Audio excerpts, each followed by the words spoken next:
En primera plana, Carlos Herranz.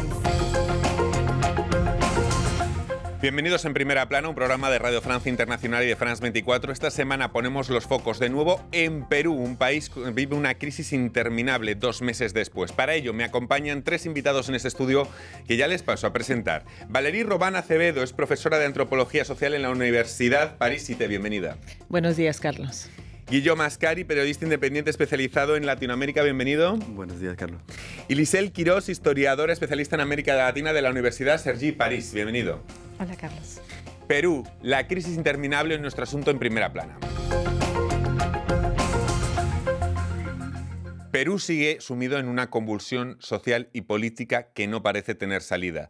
Las protestas se mantienen después de casi 2 meses desde el autogolpe fallido de Pedro Castillo y las decenas de muertos por la represión policial. La sensación en las calles es que la situación se ha vuelto insostenible. Nadie piensa a estas alturas en las elecciones como una solución, sino como el mal menor. El Congreso de Perú rechaza el 9º proyecto del adelanto electoral y la presidenta Dina Boluarte asegura que no va a renunciar al cargo.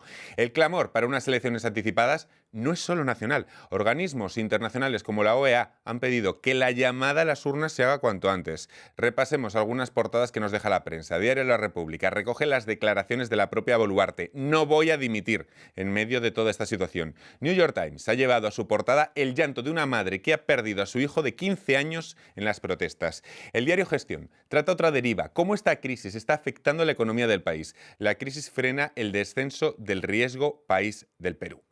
Bueno, 2 meses después desde que se iniciara esta crisis, parece que no hay salida por lo que vemos. Una situación insostenible a la que nadie sabe al menos cómo poner final. Valerie, no sé si esa es la sensación que tiene. Sí, la preocupación es muy grande porque ni el Ejecutivo ni el Legislativo están queriendo, dejar el poder y dejar sus propios intereses. Entonces, las manifestaciones están siguiendo y la preocupación es qué va a pasar ahora. O sea, van a seguir manifestando indudablemente y el temor es que haya más muertos, ¿no? Entonces, el tema de la presión internacional creo que es importante, sin embargo, ¿no? Quizás el hecho de la amenaza sobre los financiamientos, qué sé yo, pueda ser también una manera de hacer que quizás convoquen elecciones anticipadas, no sé. No sé, ¿creen que no hay salidas a esta crisis o que no hay voluntad para encontrarlas? Que son cosas distintas. Yo creo que no hay voluntad, o sea, al menos ahora para encontrar una salida, pero tiene que tener una voluntad política de ambas partes de la sociedad peruana, tanto de la izquierda que de la derecha. Hoy día lo que se está jugando por el legislativo es que cada congresista quiere guardar, quiere quedarse. Entonces podemos también hablar de también que vamos quedando también una crisis, sino también las mentalidades ya van evolucionando a este nivel. La presidenta Boluarte dice que todo está en manos del Congreso y se niega a renunciar al cargo. Otra de las salidas que podría llevar a convocatoria electoral. Lisel, ¿por qué están bloqueadas estas salidas? Las salidas están bloqueadas por lo que acaban de señalar, es decir, que no hay una voluntad política de todos los que están hoy en día en el poder, ya sea de la derecha como la izquierda, de pasar a un proceso de negociación y de transformación de la sociedad peruana, porque fundamentalmente el problema es un país dividido, un país al que no se le han reconocido derechos desde el nacimiento de la República Peruana.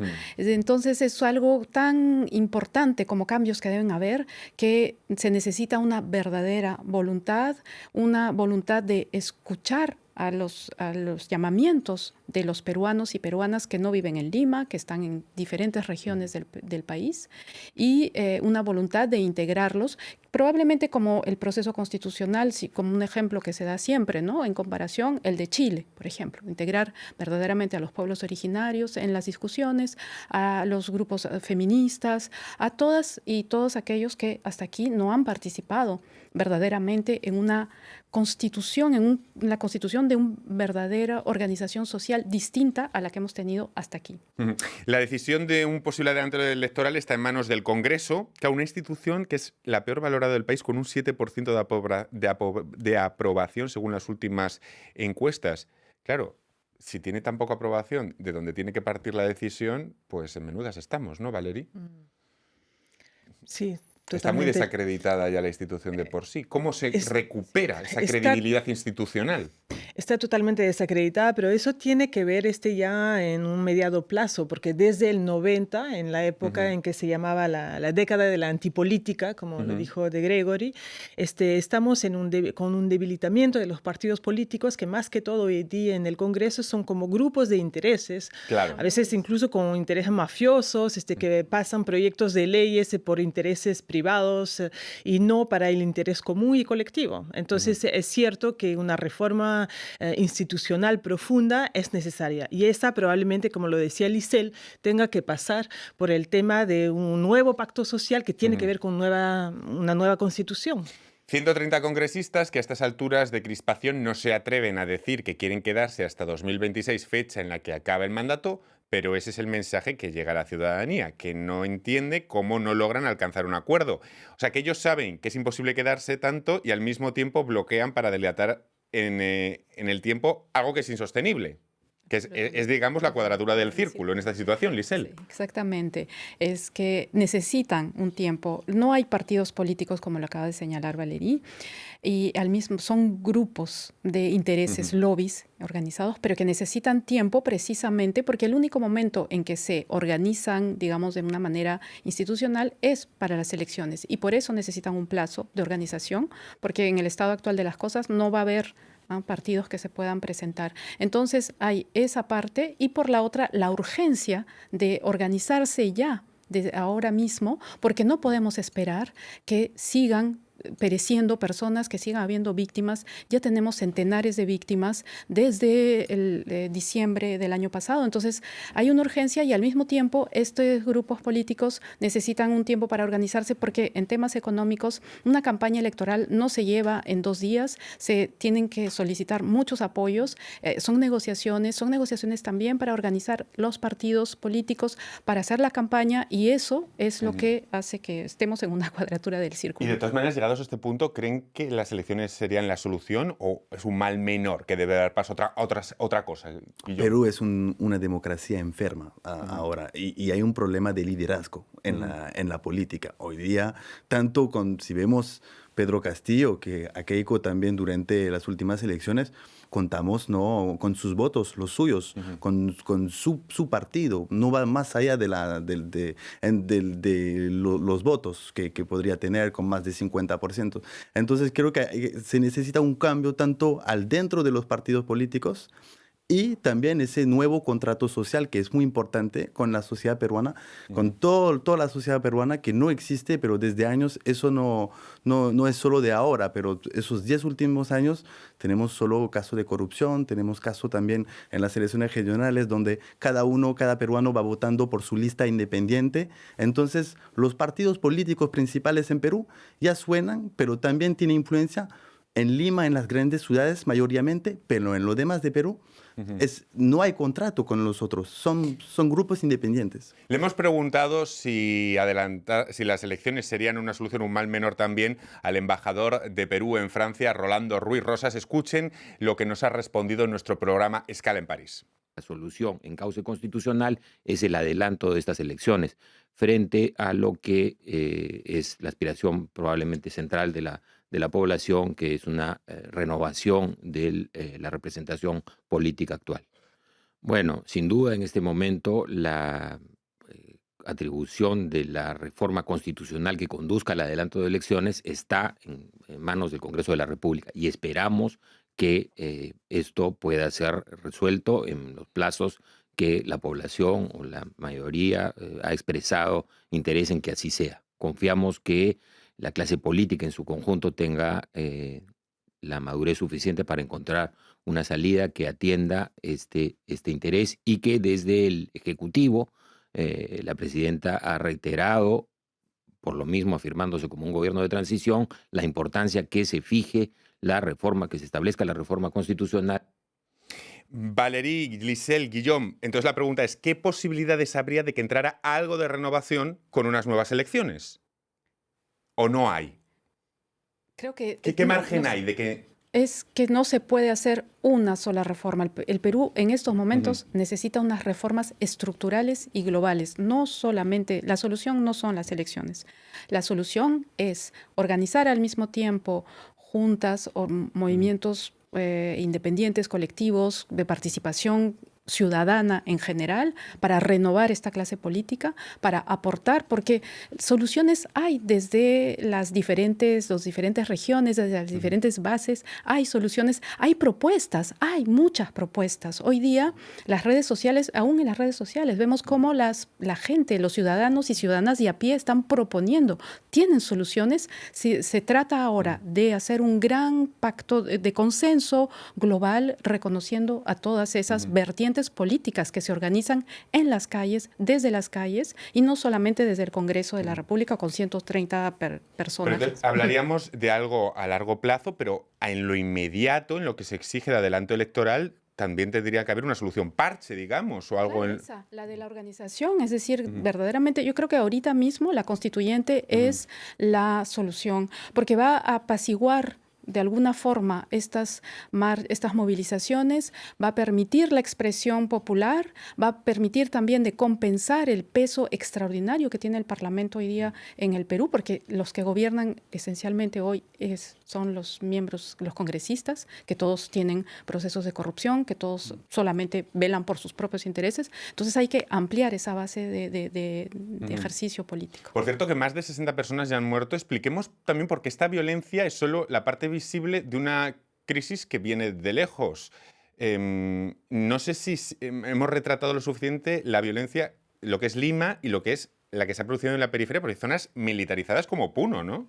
Hay un crecimiento de la violencia, pero en Perú, pero tanto una violencia que de una parte de la sociedad he visto como una violencia de Estado y también del otro lado como una violencia también frente a una crisis política, frente a una crisis económica que también se expende en el tiempo durante esos últimos años y donde no hay respuesta. Es decir, que la solución no se encuentra, no esperamos, o sea, esperábamos el 7 de diciembre para encontrar solución. Había que encontrar solución antes.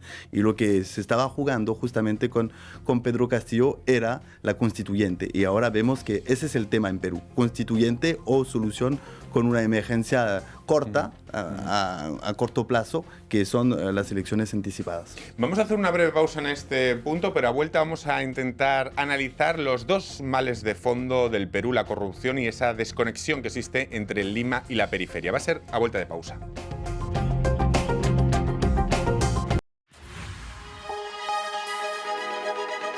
¿Sabe cómo identificarlas? Acompáñenos. Con France 24 vea cómo distinguir entre información y contenido falso en las redes sociales. Desinformando, una herramienta para verificar y contextualizar información. France 24 es información certificada. Todos los días, en todas nuestras emisiones. Volvemos en Primera Plana esta semana analizando la crisis interminable que vive Perú. Lo hacemos con Valerie Robán, profesora de Antropología Social, Lisel Quirós, historiadora, y Guillaume Ascari, periodista independiente. Hay que apuntar y analizar los males de fondo para entender la crisis peruana que están en el origen de todo, la corrupción y la desconexión entre Lima y el resto del país. ¿Cómo esperan los peruanos arreglar estos males de fondo? Porque entendemos que la parte de la superficie de esta crisis nunca va a quedar resuelta si no se va al meollo de la cuestión. Lisel. Absolutamente. Pienso que hay que... estas reivindicaciones son antiguas. En realidad la violencia no nace en estos últimos tiempos. Hay una reactivación más bien de la violencia. Si pensamos en un periodo relativamente reciente, desde el conflicto armado interno. O sea, aquí se está reactivando cosas que ya estaban presentes desde los años 70 como mínimo.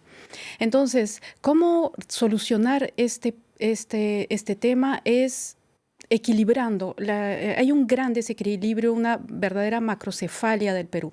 El Perú cuenta una capital que tiene todos los poderes, concentra todos los poderes, 10 millones de personas que concentran prácticamente todos los poderes en un país de 33 millones. Es decir, prácticamente un tercio de la población. Y que es muy centralista. Y que es centralista y que es cerrada y que funciona como un espacio totalmente clausurado y Un en sus microcosmos. propios, un microcosmos, absolutamente. Hay que abrir, hay que reconocerle a las otras regiones, y los procesos de descentralización, de regionalización, nunca funcionaron verdaderamente, sino como especies de paliativos para calmar un poquito precisamente este tipo de movilizaciones. Entonces, se trata de darle a las regiones, por ejemplo, un poder suficiente, un espacio de funcionamiento, de escuchar otras propuestas, otras maneras de hacer política, porque hay propuestas, hay muchas. Como lo Vamos decía llegando a soluciones. Es decir, esa parte de la desconexión entre Lima y la periferia habría que abordarla cambiando la estructura del país. Es decir, pensando en darle más poder a las regiones. ¿Podría venir de ahí?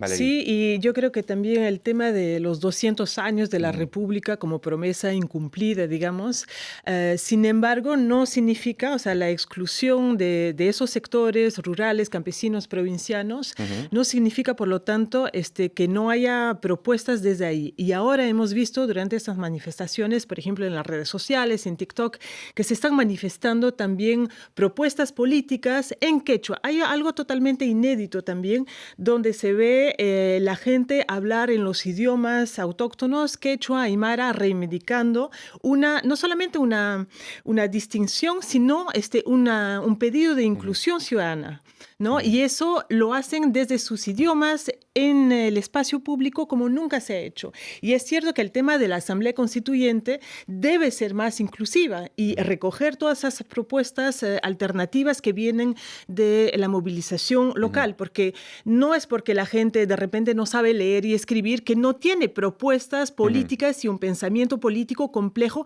que aporta para el país. Es decir, estas poblaciones, Guillaume, consideran que su participación política, el Perú de la periferia, está subvalorada. Sí, yo pienso que hay una parte que considera que está subvalorada, pero si miramos también si miramos también, o sea, a unas elecciones, yo hablo siempre de las elecciones regionales, locales, tienen un voto que cuenta, pero eso también muestra la desconexión entre las elecciones generales. No funciona, no tiene nada que ver el funcionamiento. Claro, y los demás de su región, su localidad, donde es totalmente diferente. Entonces, hay una parte, depende de dónde. Yo pienso que no hay un Perú, sino hay diferente Perú. No podemos hablar del Perú de Cusco como el Perú de Tacna, como el Perú de Arequipa. No hay que mezclar todo, porque hay personas que piensan o pensaba que estaba, que cuenta su voto, y que ahora se dice, yo no creo que mi voto está contando. Esa desconfianza o desconexión entre Lima y la periferia también ha actuado durante las protestas. Les pregunto, ¿la protesta social siempre ha estado mal vista desde las élites de Lima? ¿Se ha criminalizado la protesta desde Lima, Lisel? Se ha tratado siempre de terror, siempre se ha criminalizado, y desde el conflicto armado interno, el apelativo de terruco, de terrorista, para todas las personas que se movilizan contra el gobierno, contra los poderes que están en el poder, contra las personas que están en el poder, es algo que es la estrategia para deslegitimar ese tipo de movilizaciones. Entonces, definitivamente, y no se trata de la misma manera a las movilizaciones, no se reprime de la misma manera. Esto, que haya la masacre en Juliaca, nunca no hubiera podido pasar en un espacio como Lima, aún en la periferia de Lima. O sea, hay verdaderamente una diferencia. Funciona a velocidades y niveles distintos. Es decir, que no se consideran a los ciudadanos, y es lo que dicen los peruanos y las peruanas. Nosotros somos una suerte de ciudadanos de segunda categoría con relación a los ciudadanos de Lima, que ellos sí son los limeños. Y hoy día hay definitivamente en esas movilizaciones claramente una dicotomía entre los limeños, se dice limeños en general, ¿no? O sea, es idea que son los que tienen el poder, y los demás peruanos que no tienen los mismos derechos, en particular el de movilizarse y expresar sus reclamos. Lo que pasa es que, claro, la descentralización sería un proyecto a largo plazo, hay soluciones que van a lo estructural, pero también hay algo que tiene que ser inmediato, soluciones que tienen que venir, sobre todo si la represión y la violencia en las calles crece. Habrá que buscar también soluciones en el corto plazo. Como el de evitar ese tipo de reacciones políticas de represión, de terrorismo de Estado, que nos recuerdan muchísimo los periodos precedentes. No dejan, es cierto, o sea, el tema el problema, ahí vemos también las huellas del conflicto armado interno en la gestión de las manifestaciones. Y la acusación de terrorista no solamente es grave porque, bueno, es falsa, pero sobre todo porque entonces es una manera de ideologizar también a las Fuerzas Armadas y a la policía, donde finalmente se deshumaniza al otro, se lo ve como el enemigo interno y entonces se justifica y banaliza la muerte que se da. Y hemos visto acá que fueron con armas de guerra incluso. Por cierto, me gustaría volver al origen de todo esto, vuelta al 7 de diciembre, es el punto de inicio de esta crisis, Castillo y el autogolpe fallido. Castillo iba a poder pasar la moción de censura, como ya lo hizo en otras ocasiones, pero ¿por qué decide esa jugada? Parece algo desesperado ante la falta de poder. A eso añadir decisiones quizá erráticas, mal rodeado, ¿con qué visión? ¿Una estrategia mal hecha? ¿Qué piensan 2 meses después?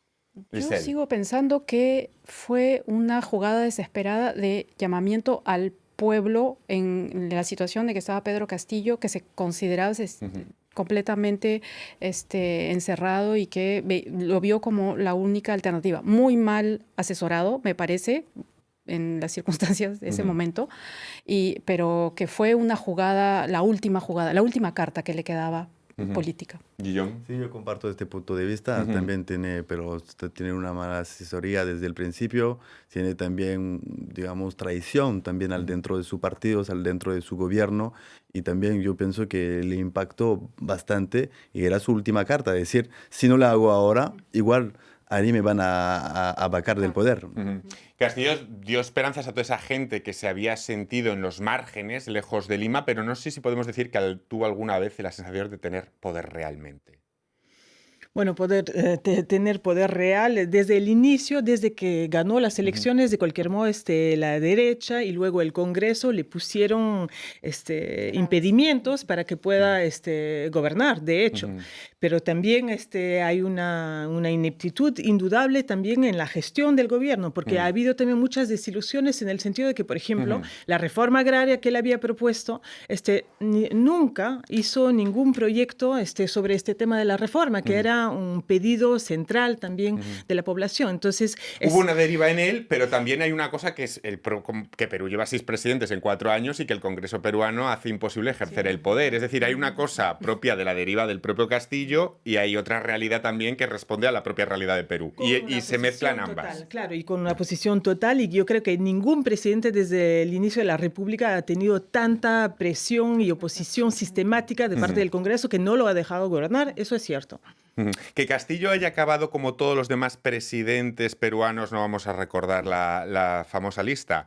¿Es la gran decepción para ese Perú olvidado que tantas esperanzas puso en él? Sí. Y lo dijeron, lo dicen. Esa frustración es parte de lo que estamos viendo. Es parte, es que forma parte, en todo caso fue la gota que rebalsó el vaso, ¿no? O sea, es decir, se consideró como una gran injusticia, ya sea cierto o no, se ve así desde la periferia, desde las regiones.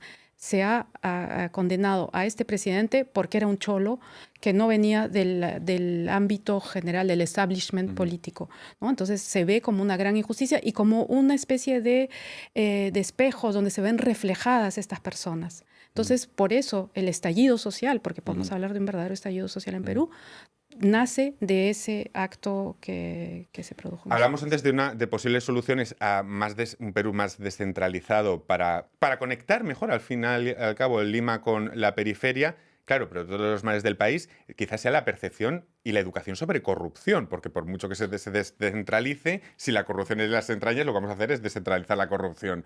¿Cómo se ataja la cultura de la corrupción en Perú, Guillaume? De una forma, el Perú está centralizado porque en Lima encontramos todos los poderes, pero cuando vamos en Arequipa, cuando vamos en Piura, cuando vamos en Tacna, encontramos gobernadores que tienen poderes, pero esos gobernadores se guardan a veces el tiempo de hacer reforma, a veces de tener compromiso político, y en muchos casos no duran bastante tiempo, no tienen el tiempo de hacer, por ejemplo, encontramos obras paralizadas, encontramos también dificultades económicas y personas que piden democracia, participativa, pero que no están al dentro de un proceso. Entonces el proceso no es solo nacional, sino tiene que ser regional, y ahora hay una desconexión al dentro de las regiones mismas de Perú. Quiere decir que la corrupción le afecta también porque sí hay la economía informal, pero también porque el gobernador también la plata no la distribuye también a todo lo demás de la región y de los distritos al dentro de la región. Claro. Regionalizar y descentralizar no significa darle el poder a los gobernadores, sino a las comunidades más ampliamente. Verdaderamente, la solución para el Perú es definitivamente que sean sea un programa inclusivo, ¿verdad? Que no se trata simplemente de delegar el poder a agentes del Estado que viven fuera de Lima, sino más bien que se integre a todos los niveles, a todas las escalas, a los pueblos originarios, a todos los grupos movilizados, a todas las organizaciones que tienen propuestas hoy día, que están proponiendo ya desde semanas soluciones a esta crisis, porque el cambio radical ya no puede, el Perú no puede dar marcha atrás. No hay marcha atrás. Esa sensación yo creo que la comparten los tres, ¿verdad? Que hay algo en esta crisis que no se sabe dónde está la salida, estamos de acuerdo, pero tenemos una certeza solo, que ya hay un punto de inflexión. Hay potencialmente un proceso democratizador en curso. De acuerdo. Muchísimas gracias a los tres. Ha sido un placer compartir este tiempo con ustedes. Hemos aprendido muchísimo sobre la crisis que vive Perú desde hace 2 meses. Y a todos ustedes les esperamos aquí en Primera Plana la próxima semana. Muchas gracias.